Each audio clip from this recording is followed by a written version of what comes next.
Gentleman is recognized for 5 minutes. Thank you, Mr. Speaker. Mr. Speaker, the Federal Reserve is the culprit. It has delivered this crisis to us. The Federal Reserve's low interest rate policy is a big mistake.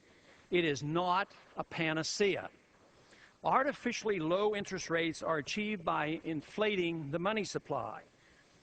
Low interest rates penalize the thrifty, and those who save are cheated. It promotes consumption and borrowing over savings and investing.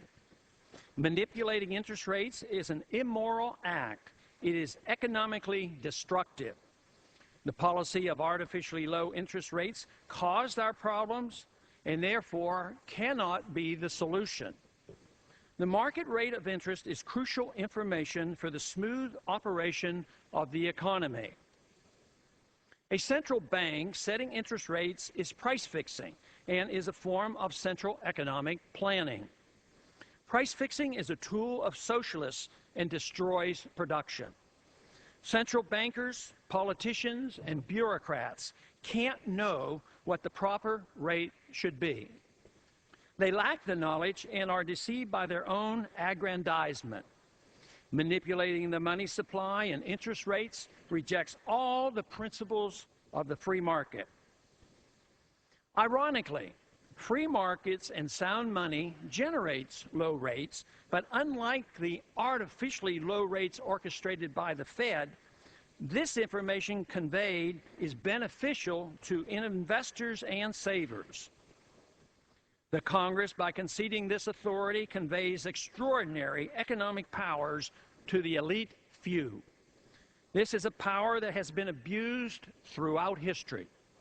Only the Federal Reserve can inflate the currency, creating new money and credit out of thin air, in secrecy, without oversight or supervision. Inflation facilitates deficits, needless wars, and excessive welfare spending. Debasing a currency is counterfeiting.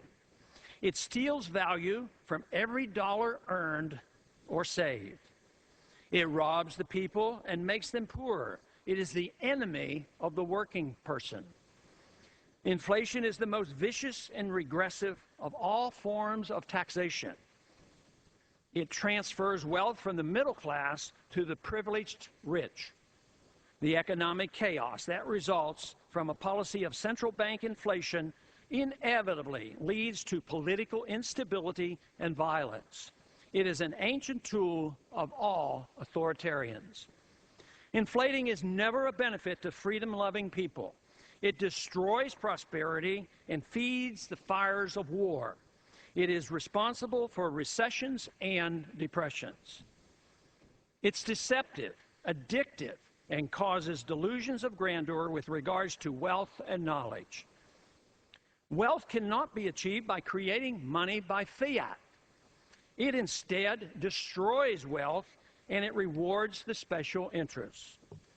Depending on monetary fraud for national prosperity or a reversal of our downward spiral is riskier than depending on the lottery. Inflation has been used to pay for all the wars and empires, and they all end badly. Inflationism and corporatism engenders protectionism and trade wars. It prompts scapegoating, blaming foreigners, illegal immigrants, ethnic minorities, and too often freedom itself for the predictable events and suffering that results. Besides, the whole process is unconstitutional. There is no legal authority to operate such a monetary system. So let's stop it. Let us restore a policy of prosperity, peace, and liberty. The time has come. Let's end the Fed. Back the balance of my time. Gentleman yields back. Mr. Hare, Illinois. Gentleman is recognized for 5 minutes.